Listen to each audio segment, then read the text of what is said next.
Boa noite, gente. É uma satisfação estarmos aqui em mais uma EFA ao vivo, mais um momento para um bate-papo, para uma conversa, reflexões tão importantes. A gente, nesse momento, enquanto uma escola do campo, a gente coloca a nossa solidariedade por cada vida que está sendo perdida, e a gente convida, né, para que nesse momento a gente consiga pensar outras possibilidades também, sem esquecer das lutas que são necessárias. Então, essa noite a gente tem uma pessoa muito especial conosco, que é a Lise Meire. Ela aceitou, né, o nosso convite de estar aqui na EFA ao vivo, essa conversa, e a gente, perto de completar um ano de EFA ao vivo, uma alegria muito grande para a gente ter uma pessoa que inspira tanto e que faz tanto, tem uma caminhada tão bonita e que dialoga tanto com o que a gente acredita enquanto EFA, né? Para falar um pouquinho dela, depois ela mesma, né, pode falar bem melhor, claro, mas eu vou trazer aqui a mini bio, como ela chamou, que ela mandou para a gente. Não é tão mini, mas, enfim. A Lise, ela é doutora em Educação da Universidade Estadual do Ceará, desenvolvendo estudos junto aos egressos do sistema penitenciário e suas reconexões com a natureza. É mestre em Psicologia pela Universidade de Fortaleza, Unifor, desenvolvendo estudos sobre a temática do amor e submissão, o sofrimento psíquico vivido pelos homens nas relações amorosas. É assistente social e psicóloga, atuando na área de desenvolvimento organizacional, tendo assumido cargos de gestão em empresas públicas e privadas do Brasil, pós-graduada em administração de recursos humanos e em yoga, desenvolveu estudos na interface entre psicologia transpessoal e yoga, é instrutora de yoga, tem formação em facilitadores em processos humanos no trabalho, é psicodramatista e supervisora clínica da Associação Brasileira de Sociodrama e Psicodrama, ABPS São Paulo, desenvolvendo trabalho de psicodrama nas organizações e comunidades, atua como professora de curso de pós-graduação em psicodrama, professora efetiva do curso de psicologia da Universidade Estadual do Ceará, atualmente coordena o curso de psicologia da UES, atua ainda como psicóloga clínica, é psicóloga da célula de atenção ao estudante da PRAE, UES, e do Núcleo de Apoio Humanizado, NH, acolhendo mulheres vítimas da violência no campo. Coordena o projeto de extensão Reconectar, Experiências Agroecológicas e Ecopsicológicas, Educação Ambiental Humanitária na UES, desenvolvendo ações de ensino, pesquisa e extensão na área de ecopsicologia, sua interligação com a constituição de ecomuseus. É guardiã de um sítio no interior do Ceará, desenvolvendo ações de agrofloresta. Então, com muita alegria, com muita honra, a gente, nesse momento, né, convida a Lise para você falar, né, sobre essa trajetória, assim, tão bonita sua, a gente conversando aqui, né, sobre esses pontos que são importantes para a gente refletir, para a gente pensar e para a gente construir também as caminhadas nesse mundo.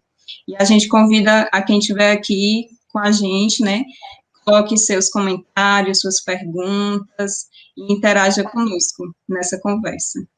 Fica à vontade, Lise, okay. Seja bem-vinda. Bom, eu sou muito grata, honro muito a possibilidade de estar aqui.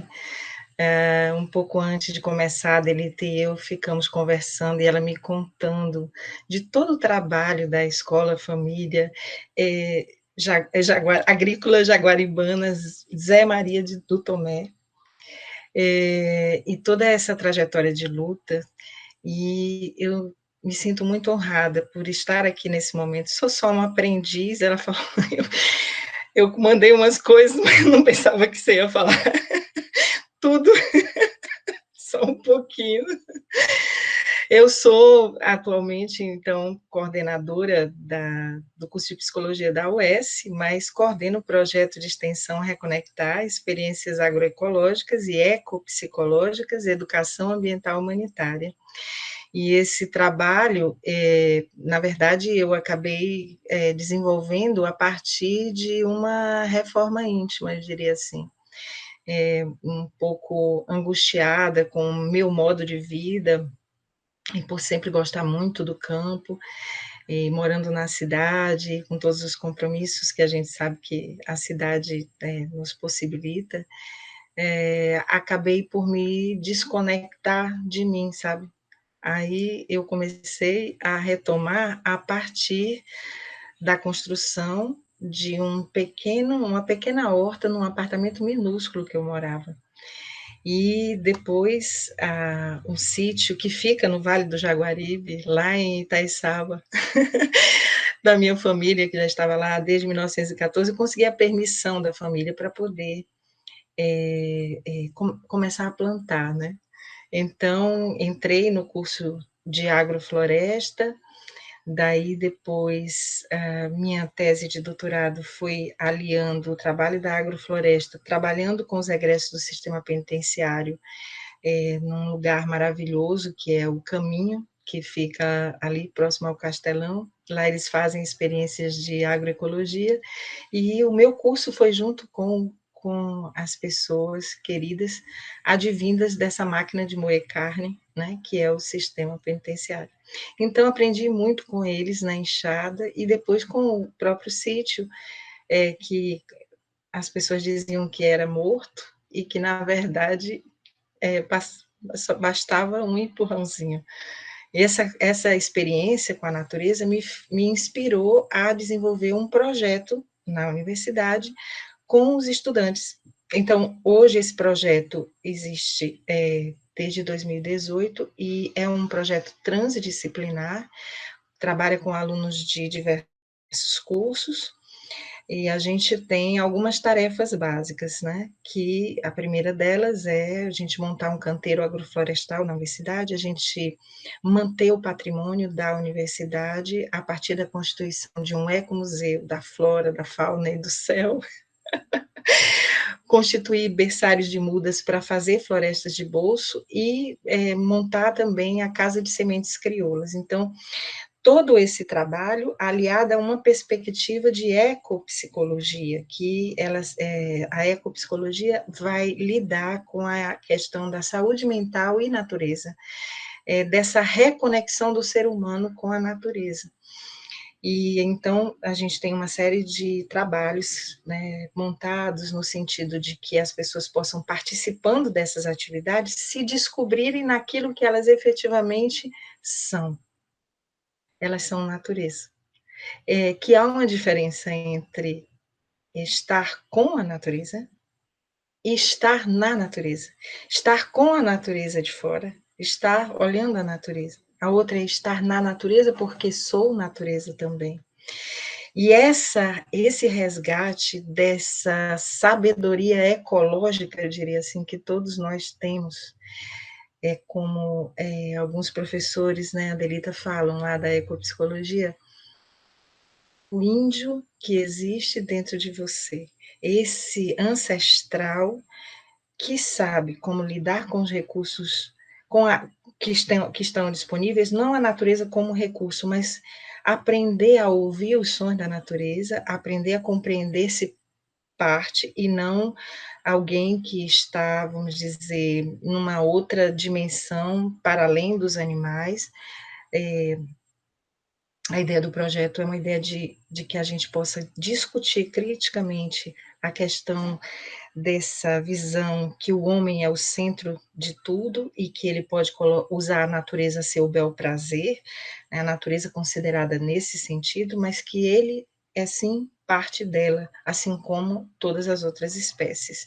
E aí, por conta disso, a gente foi desenvolvendo esses trabalhos, aí começamos a fazer alguns cursos, eu levei os alunos pela mão da Rosa Pitaguari, para entrarem na mata pela primeira vez, descobri que alguns dos meus alunos não sabiam distinguir a diferença entre um pé de mamão e uma outra árvore, né, uma outra frutífera, que não tinham a noção da planta no pé, do fruto no pé, e até a expansão de consciência que se deu ao longo de todo esse processo. Nós fizemos já 4 expedições, vamos organizar a 5ª, e essa última nós chamamos de Formando Encantadores de Natureza, da qual a Delita é uma das encantadoras de natureza. Então, é um pouco assim essa trajetória.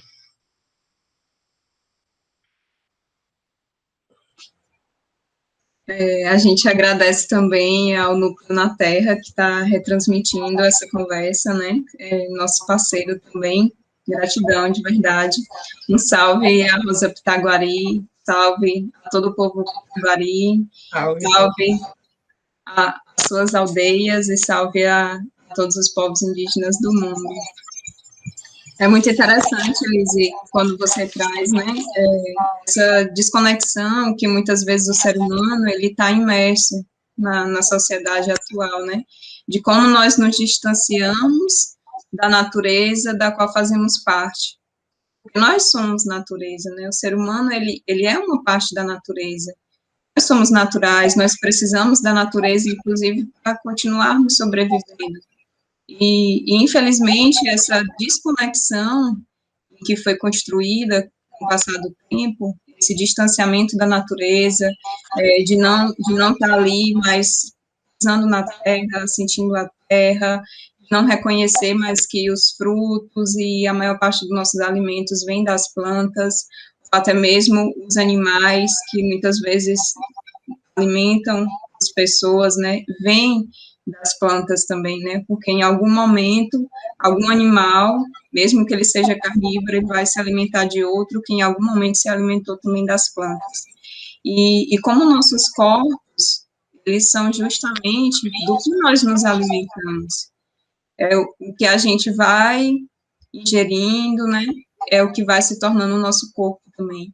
E aí, essa conexão com a natureza, ela vai nos dizer muito do que o nosso corpo está sendo formado, a partir do que a gente se alimenta, e de como a nossa consciência está ligada com a origem desse alimento, nos termos naturais mesmo, né, do que vem nesse alimento, se ele foi produzido por pessoas ou foi por máquinas, quais foram os insumos que foram utilizados, se foram insumos mais naturais ou se foram insumos mais artificiais, químicos, venenos, agrotóxicos, e também de como que a sociedade, quando a gente vê, né, a produção de alimentos a partir das comunidades, a partir de famílias agricultoras, da história de como era e que ainda é em muitos locais das pessoas elas plantarem, semearem a terra, prepararem a terra em coletivos.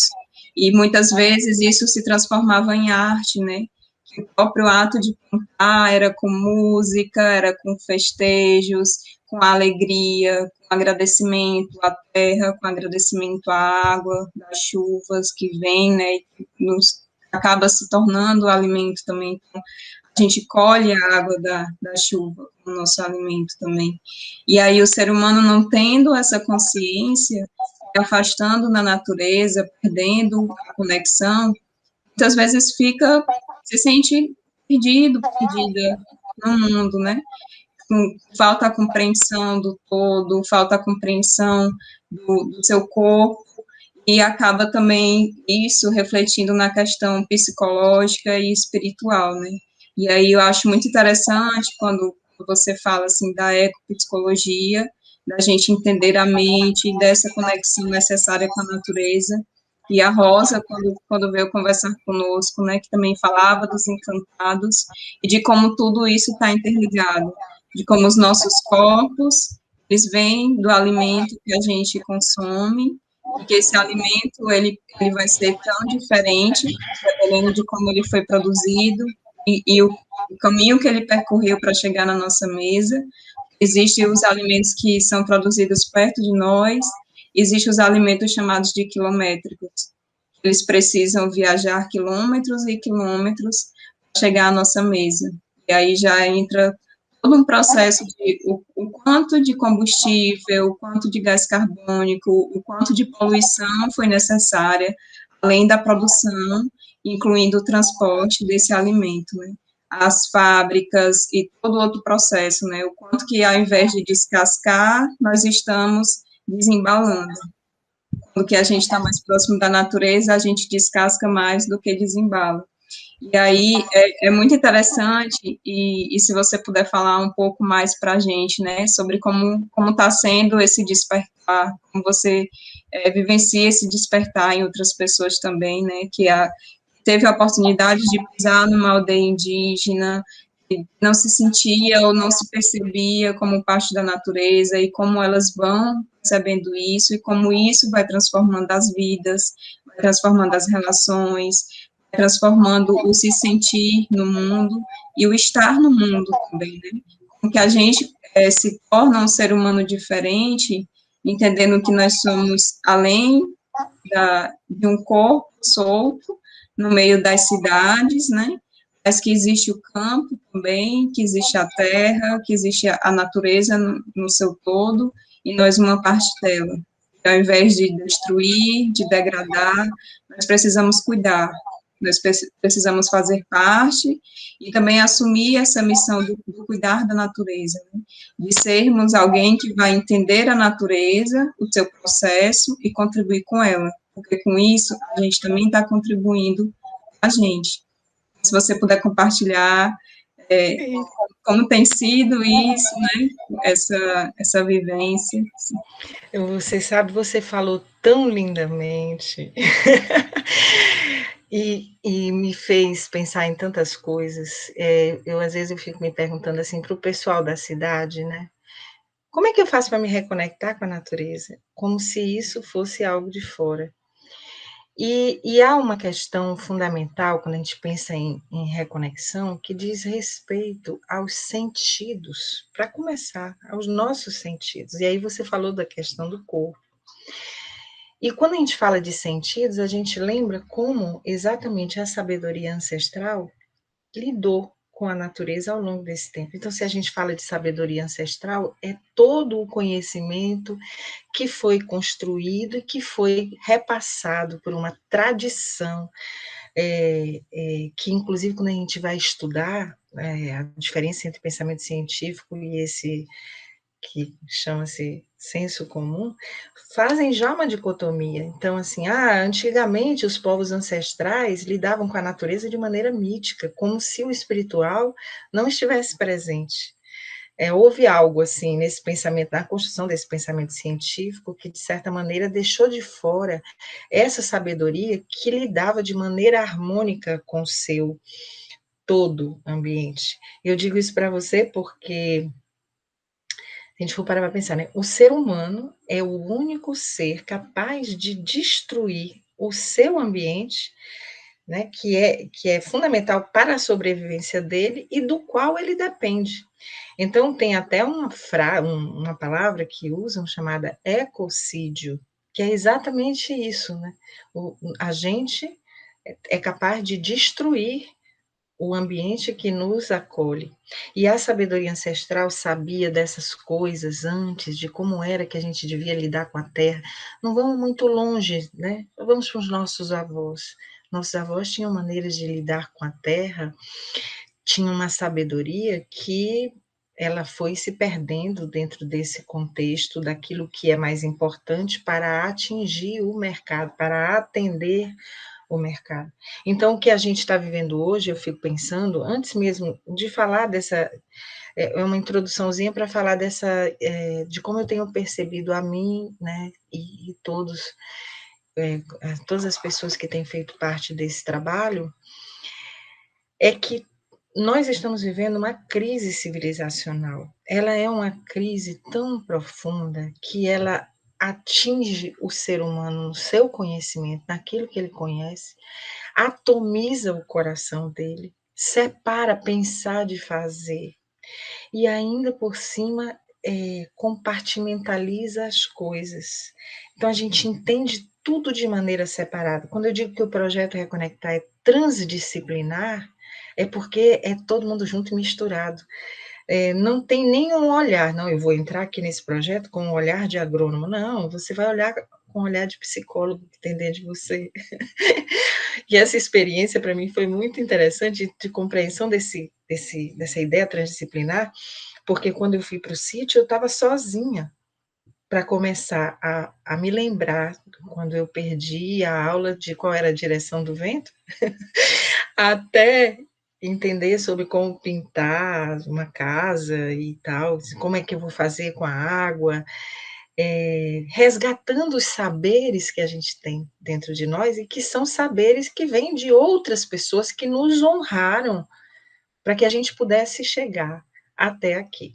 Então, essa crise civilizacional é uma crise que parte da ideia ou de que a natureza ela tem que ser usada como um recurso, como eu disse anteriormente, que tempo é dinheiro, que a gente tem que fazer mil coisas e fica correndo e não sabe, né, para que a gente corre tanto e para que mesmo que serve esse tal desse dinheiro, colocando isso na sua mais radical crítica, o que é que tem feito? O que é que essa crise civilizacional tem feito? Tem colocado a vida na Terra em perigo. E aí eu fico me perguntando qual é o conceito que se tem de planeta Terra. Será que a gente entende que o planeta Terra é um ser vivo? É uma entidade, assim como as montanhas também o são, e graças a Deus a gente tem muitos movimentos para resgatar a cidadania das montanhas, assim como nós também, como seres humanos, temos esses direitos.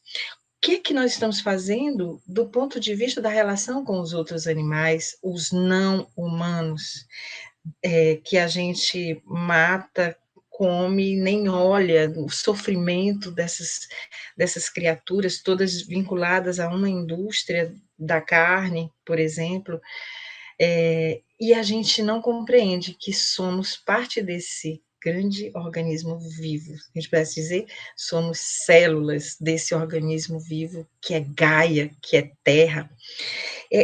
Nesse particular, o que que é essa? Eu queria fazer uma lembrança dessa situação terrível que nós estamos vivendo agora, né?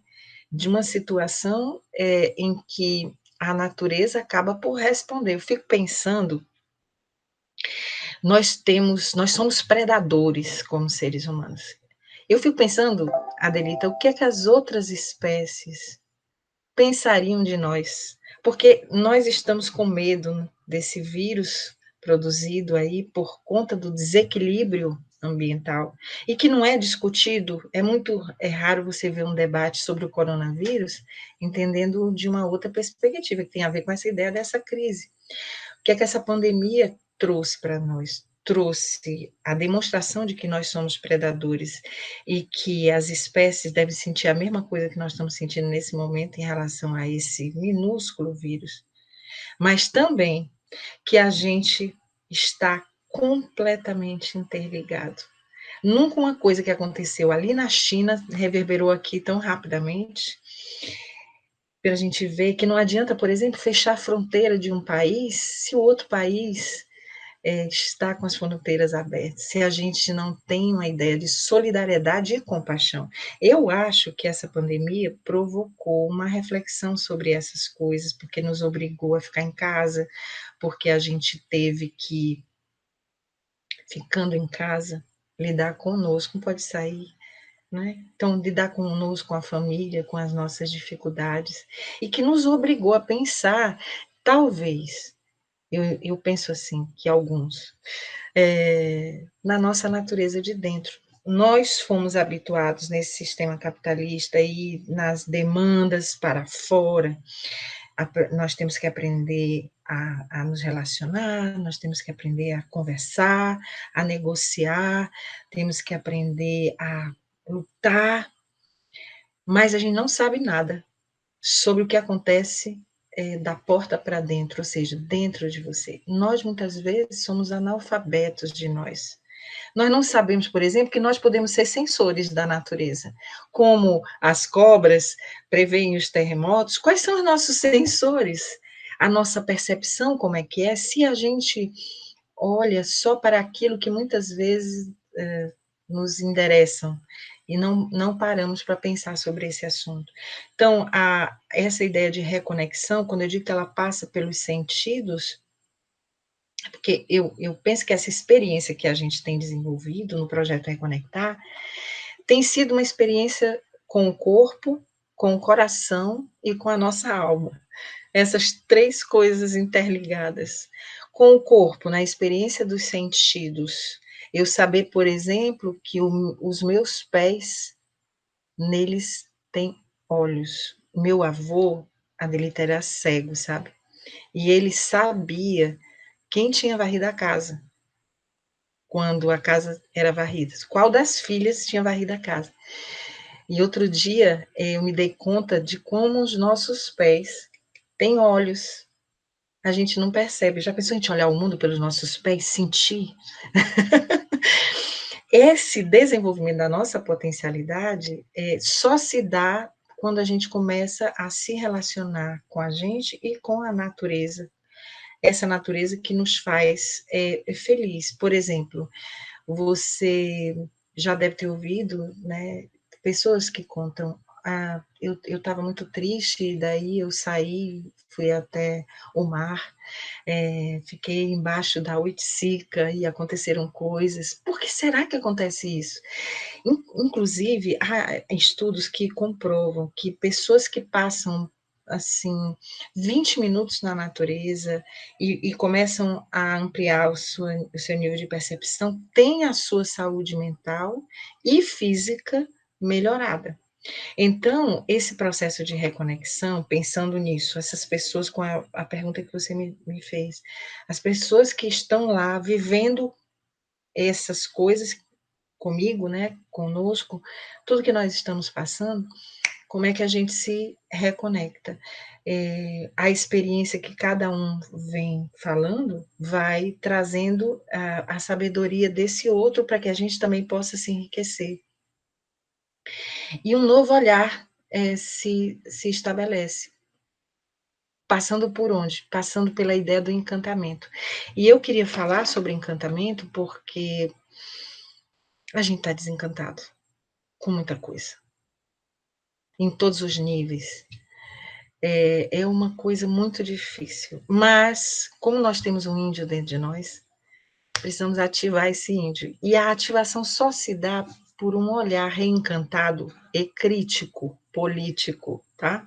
Mas um olhar reencantado, um olhar de ver as coisas que acontecem, um olhar de perceber e de sentir, porque quando a gente aciona a nossa natureza interna, uma das primeiras questões que se colocam é sobre o sentir. Fomos apartados do pensar e do sentir. A gente não sabe nem dizer o que a gente sente. E para que a gente possa se reconectar com a natureza, é necessário se reconectar com este sentir. A experiência do projeto Reconectar nas expedições, eu acredito que tem estimulado, né, os participantes a se reconectarem, a se sensibilizarem com o que viram, ouviram dos professores e também com o que podem fazer no sentido de contribuir para mudar esse mundo, para transformar essa realidade. Porque quando a gente se reencanta, temos que fazer algo, né? Não dá para ficar parado.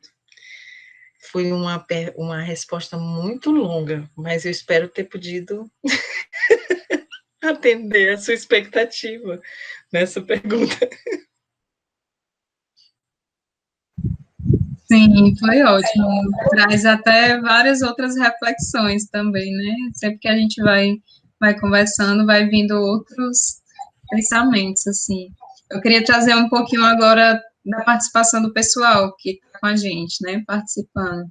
A Liana Sandra, que é do Na Terra, US, ela dá boa noite aqui a todas e todos. Boa noite, Liana, também chegando aqui com a gente na EFA, né? Fazendo parte da EFA. No grupo de Educa. A Maria Ferreira também dando boa noite. A Liana fala que foi uma experiência maravilhosa, os encontros que ela participou do Reconectar. Foi. Ela fala a verdade, professora, muito bem definido. Nosso sistema penitenciário é mesmo uma verdadeira máquina de moer vidas. O Jairo de Carvalho, um abraço para o Jairo. Ah, se toda a sociedade tomasse isso para si, Lismeire, valeu. Nome bonito, Encantadoras da Natureza. A Rita Luiz, um abraço, Rita, também está dando boa noite. Maria Ferreira agradecendo, né, obrigada, amo assisti-los, porque também sou parte desta natureza amada. O Jairo de Carvalho novamente fala Manaci, Mãe da Chuva, e o Na Terra comenta, né, que é o grupo de pesquisa e articulação do campo, Terra e Território, que está retransmitindo aqui com a gente também essa conversa.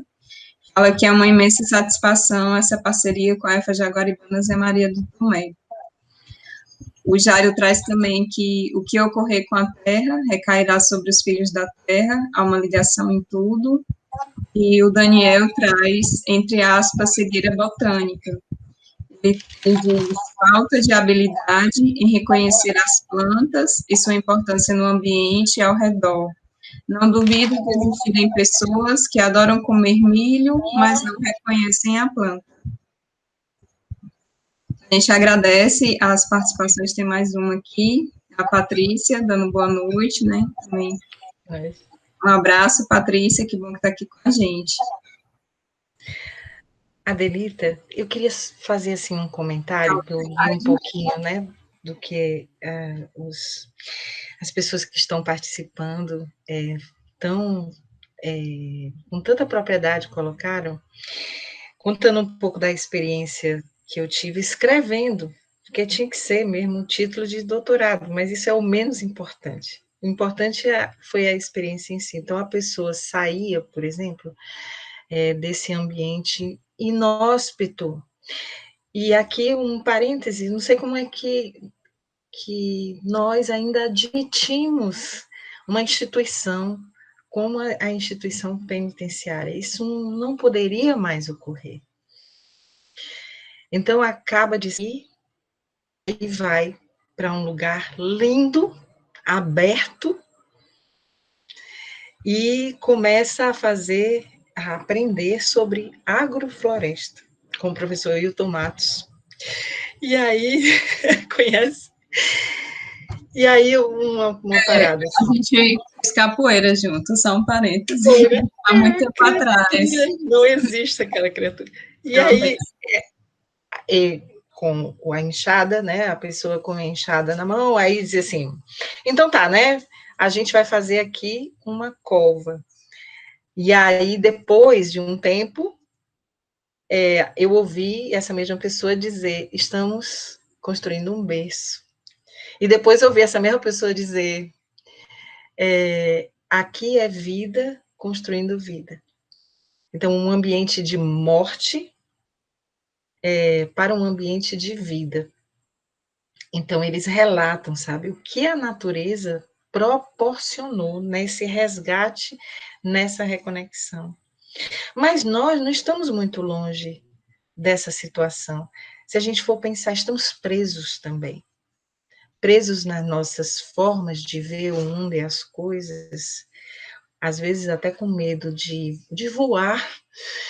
A gente se encolhe porque a sociedade que a gente vive nos faz encolher. Nos faz pensar que nós somos pequenos, que nós não temos força nem poder para fazer as coisas acontecerem, que nós não temos dons que essa natureza faz com que a gente descubra. E o contato com ela só amplia essas visões. É uma forma de prisão.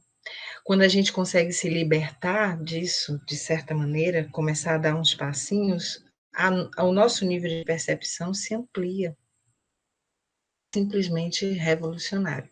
Porque estou falando de uma questão pessoal, mas imagina isso no coletivo.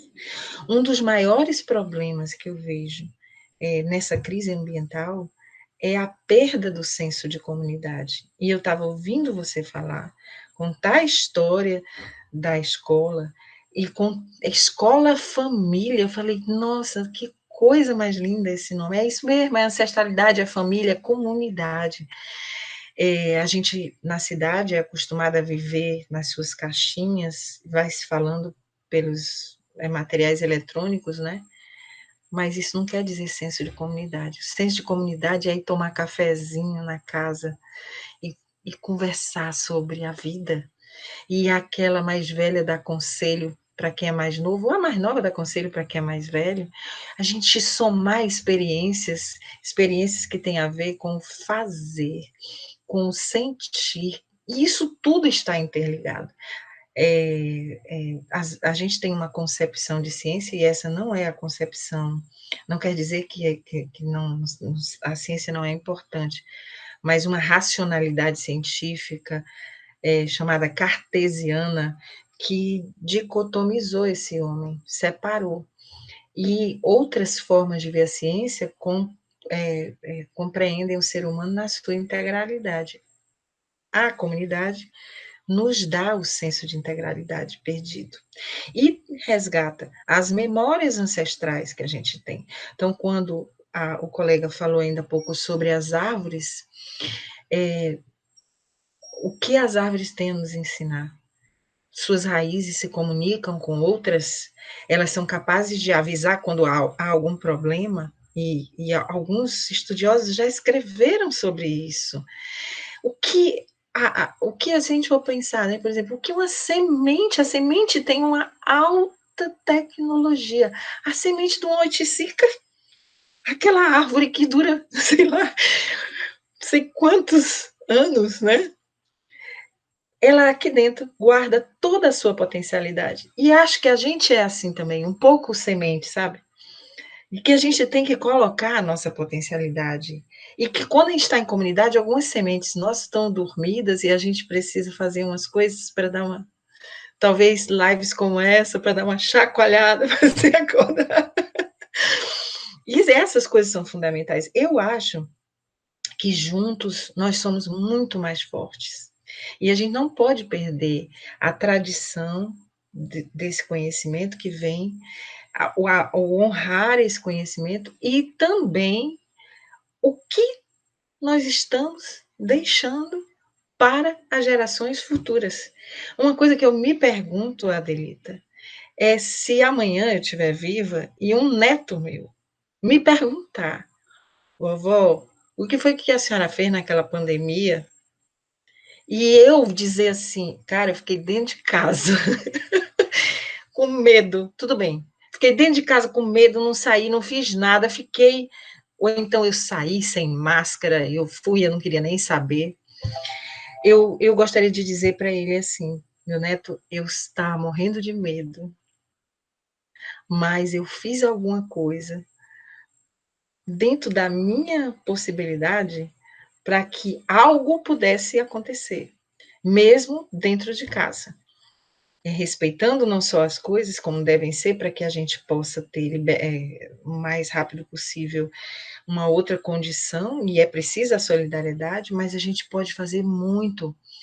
Eu estou falando a história da pandemia. Agora, se a gente for pensar a situação no nosso país, o que a gente pode fazer, né, nas nossas comunidades, o que a gente precisa enfrentar. Tudo isso a gente pode fazer junto. Eu acredito na possibilidade da mudança e da melhoria, porque a própria natureza, ela se revela assim. É só ligar as antenas, ligar os canais, e a gente vai começar a perceber as coisas de forma diferente. Eu penso dessa maneira. Então, me motivei a falar porque eu vi a fala de alguém que me lembrou essas coisas. Sim, que maravilha, todas essas coisas, né? E quando a gente também se inspira na natureza, e você falando das raízes, das árvores, das sementes, né? A gente que acredita na importância das sementes crioulas, a semente ela é patrimônio da humanidade, que ela não tem que ficar sobre o poder de empresas, né?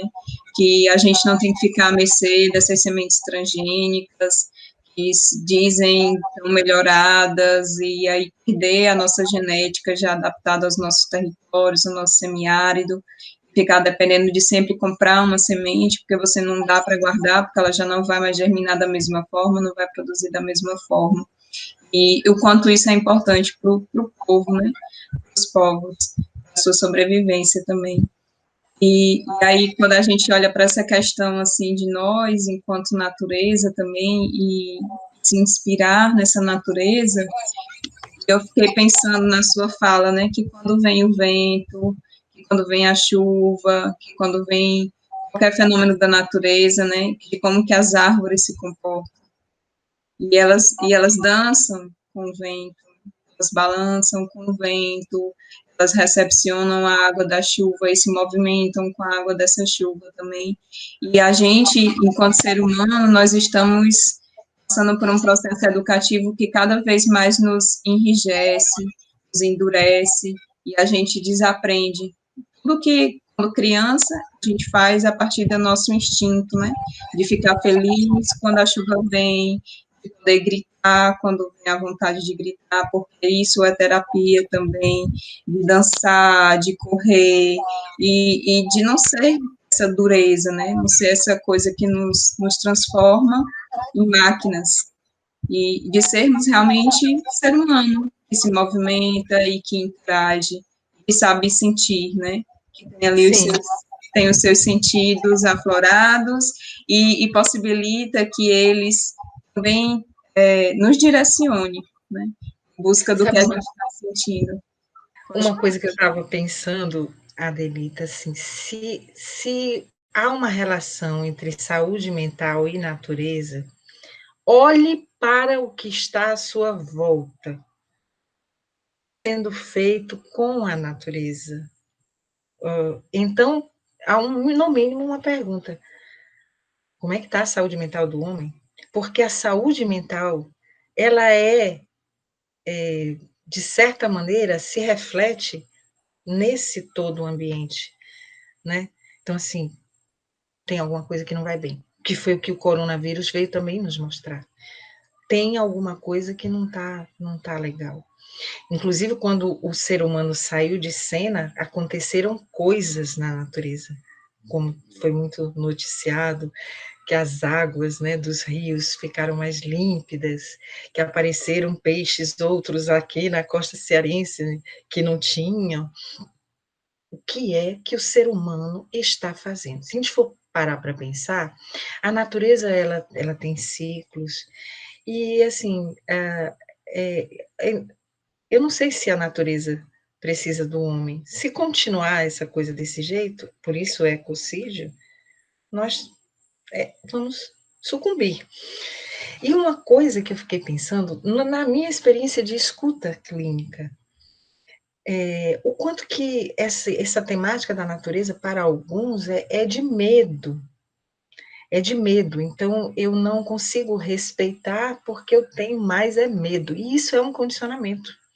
Se você estivesse, por exemplo, morando com a sua avó aí em Tabuleiro, talvez você não tenha tanto medo. Se você morou com a sua avó, que ela deve ter lhe ensinado que tal, não é? Não precisa ter medo. A gente tem que aprender a respeitar. Respeitar, por exemplo, significa respeitar, e aí o projeto, essa pegada da educação ambiental humanitária, ela tem uma característica vinculada aos humanos, aos seres não humanos e mais que humanos. Não é a educação ambiental só no sentido da educação ambiental em si. E pesquisas demonstraram que os animais são sencientes. Eles compreendem. Alguém foi dizendo que animal não sente. Isso não é verdade. E a gente sabe disso com as nossas galinhas. Pelo menos as galinhas que eu cuido, elas têm uma pegada outra que eu digo, nossa, que incrível. Por exemplo, o meu cachorro vai começar agora a conversar com o cachorro da vizinha nesse horário. Me desculpem se tem, né, uma fala dele aqui. Nós temos que ter esse respeito a essa natureza, também aos outros animais. E falando da saúde mental, por que é que as pessoas estão enlouquecendo? E a terapia, muitas vezes medicamentosa, aumentando, nos chapando com os remédios, porque a gente se distanciou dessa natureza, nossa natureza, e a natureza na conexão com o nosso ambiente. Quanto mais desconectado, mais adoecido fica o ser humano. E nós temos uma responsabilidade em relação a isso, no sentido de contribuir com aquilo que é da nossa possibilidade para despertar, para ajudar. Alguns estudos demonstram que pessoas deixaram de tomar remédios, por exemplo, porque fizeram esse processo de reconexão, se sentiram fortalecidos. Não precisam mais tomar remédios. E outros precisam tomar remédio toda noite para dormir. Isso é o que a nossa sociedade tem produzido, exatamente pela desconexão. E muitas, e muitas pesquisas também, elas já feitas com as próprias plantas, né? A gente consegue perceber nos animais, quem para observar, de como os animais se comunicam, de como eles nos observam, que às vezes o ser humano não para muito para observar os animais, mas eles nos observam, eles nos reconhecem, que a gente passa por onde eles estão, eles já vão nos reconhecer, já vão saber se a gente oferece perigo ou não. E as plantas, elas também ouvem, né? Elas também sentem, elas também se comunicam. E, inclusive, já tem pesquisas feitas, né, com plantas, colocando músicas distintas para as plantas, e as plantas, elas dão respostas diferentes no seu crescimento, né? Então, até a molécula da água, né? Isso, até a água tem já esse reflexo, né? Então, a gente que precisa muito voltar a ser despertas, né, para esse tipo de coisa, que eu acredito que a nossa ancestralidade era, né? Quando a gente pensa numa comunicação, na oralidade da nossa ancestralidade, são pessoas que conseguiam ouvir e pensar antes de falar. E a nossa sociedade de hoje, muitas vezes, uma pessoa não consegue nem terminar de falar e a outra já está na agressão. Então, a gente está perdendo, inclusive, a capacidade de refletir, de ouvir, de considerar o que a outra pessoa está dizendo, né, de ter o nosso momento ali para... Você não precisa responder na mesma hora, né? Você não precisa agir como uma máquina, você não precisa estar no imediatismo, e aí eu lembro da meditação que ajuda muito nisso, né? A gente conseguir parar, conseguir observar as coisas e ter o nosso momento de reação também. E isso nos ajuda a ter uma reação melhor, né? Porque a gente vai conseguir pensar sobre aquilo que está acontecendo. E eu acho que esse chamado da reconexão com a natureza da qual nós fazemos parte passa por aí também, né? Passa quando falamos dos sentidos também, né? Como que a gente está ouvindo, além de saboreando, além de observando, né? Além de tocando e os cheiros. Mas eu vou deixar você falar, que você é a convidada. Não, mas você está sendo tão incrível. Nossa, tudo que você está colocando me dá margem para pensar outras coisas. E é tão bom quando a gente pode fazer isso, dialogar. Me lembra uma questão que eu sempre fico aqui me perguntando: por que, Adelita e queridos que nos acompanham, por que a gente tem que pensar, eu vou usar aqui esse termo, de maneira utilitária, sabe? Você está falando desse pensamento que é, de certa maneira, colonizado, né? A gente é levado a ver as coisas pela percepção de outros, de ideologias outras, enfim. E eu pergunto, quando eu digo isso, por que a gente tem que ter essa razão utilitária nas coisas? Principalmente no que diz respeito à natureza. E eu vou dar um depoimento aqui pessoal. Lá no sítio, lá em Itaiçaba, eu tenho galinhas e tenho bodes. A minha vontade é ter mais, mas, enfim, não bodes e outras coisas. Tem outros bichos lá, não deixo matar nada. E aí as pessoas vão visitar o sítio e falam assim: para que você quer esse bode? E eu fico pensando, que resposta que eu vou dar? Porque, assim, como eu perguntar assim, por que você quer esse indivíduo? Eu quero, porque ele, deixa ele viver. Para que você quer galinha se você não vai comer? E aí vai, né, essa questão. Por que a gente tem que pensar assim? Que um animal, ele tem que existir para nos servir. E pronto. Não, ele tem que existir para viver. Deixa ele aqui. Qual o problema? Não é? Essa razão utilitária, muitas vezes, quando a gente entra numa universidade, e a gente entra porque gosta do ser humano, e acaba se formando pensando nos nossos honorários. Ou quando a gente entra gostando de animais e os entende lá na frente como unidades de produção. E porque gosta de natureza, compreende a natureza também como algo que precisa ser produtivo. É uma lógica que acredito nos atrapalha muito, não nos permite ver as coisas na sua maior profundidade. E acho que a gente precisa pensar sobre isso sim. Hoje, essa história da pandemia veio nos mostrar o que realmente é importante. Se a gente for parar para pensar, quantas coisas não têm a menor importância? Do que, na verdade, a gente precisa para viver?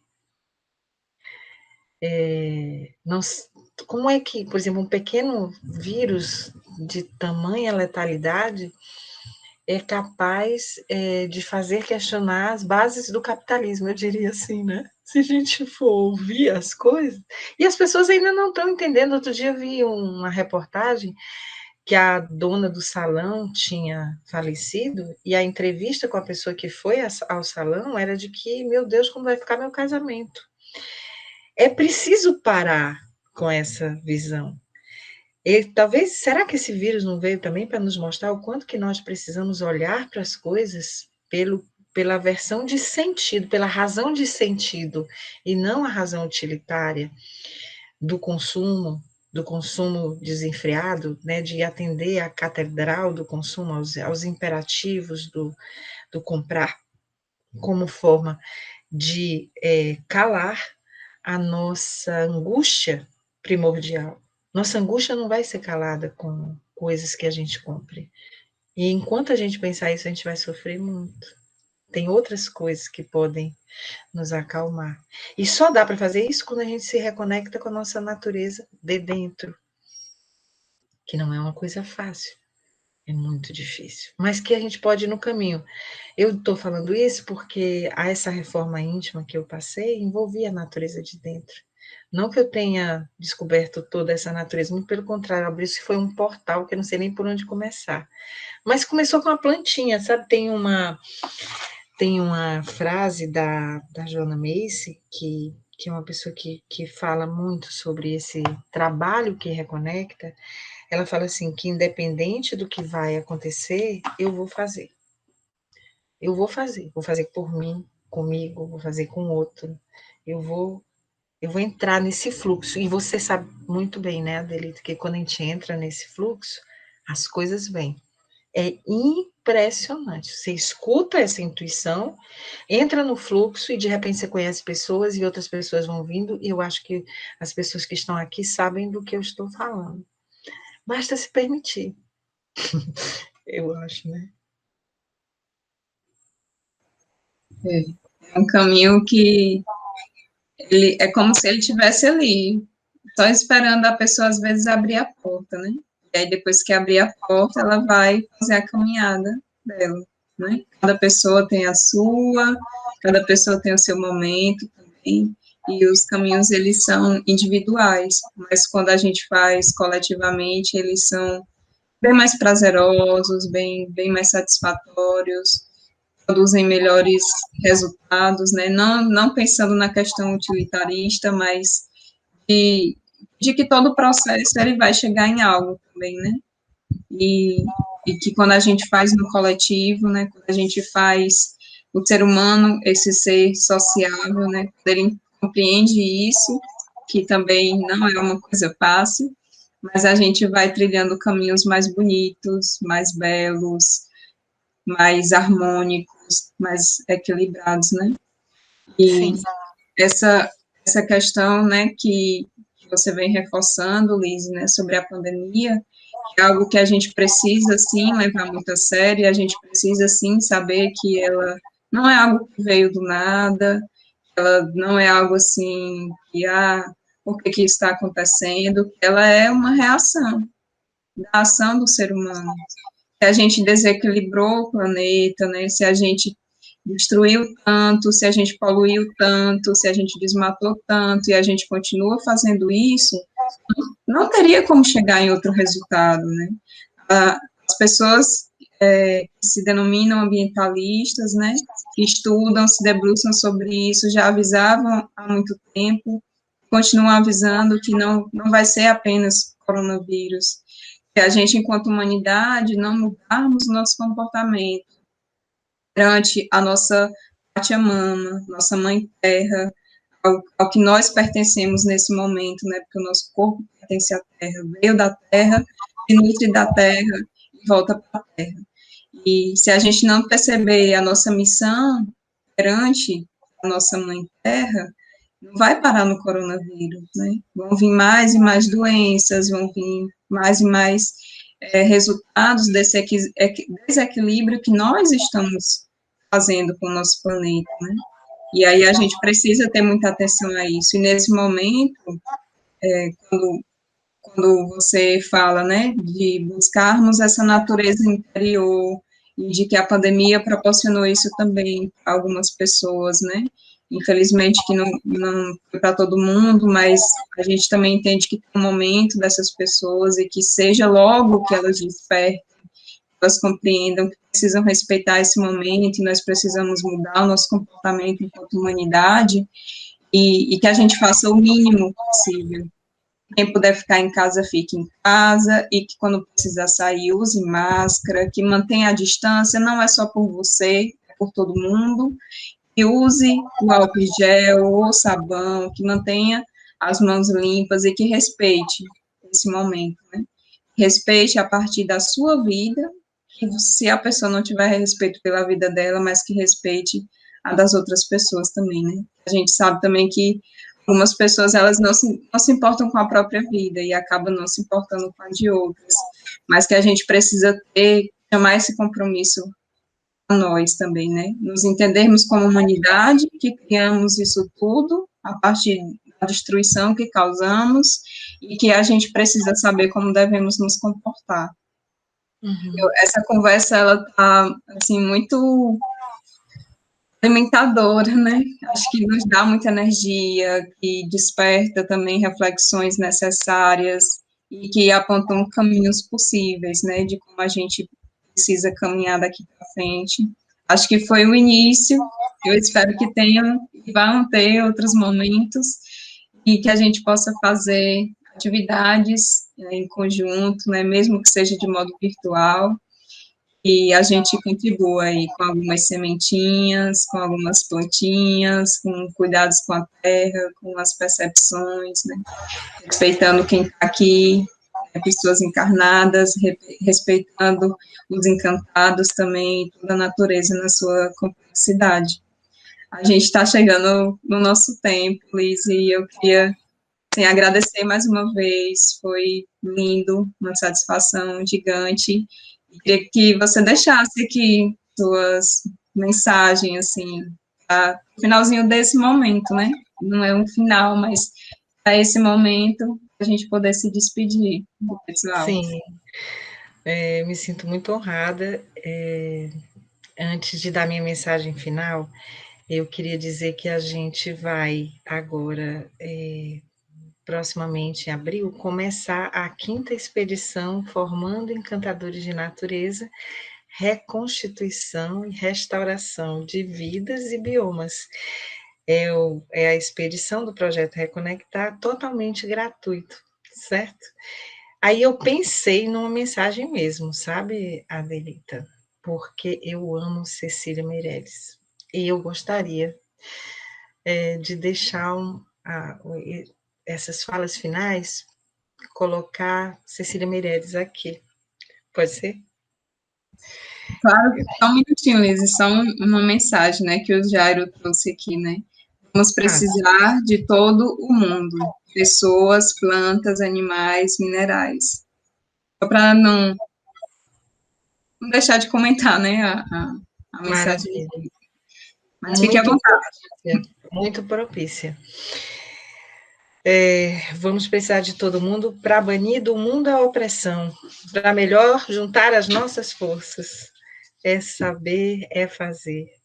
E a Cecília Meirelles fala assim: renova-te, renasce em ti mesmo, multiplica os teus olhos para verem mais, multiplica-se os teus braços para semeares. Tudo. Destrói os olhos que tiverem visto, cria outros para as visões novas, destrói os braços que tiverem semeado para se esquecerem de colher. Sê sempre o mesmo, sempre outro, mas sempre alto, sempre longe e dentro de tudo. Cecília Meirelles. Então, muito obrigada por esse momento de muito aprendizado para mim. Me coloco à disposição para o que precisar. Acho que a gente pode fazer grandes parcerias juntas. Me sinto muito honrada com o convite. Muito obrigada. Maravilha, Liz. Gratidão. Cecília, viva.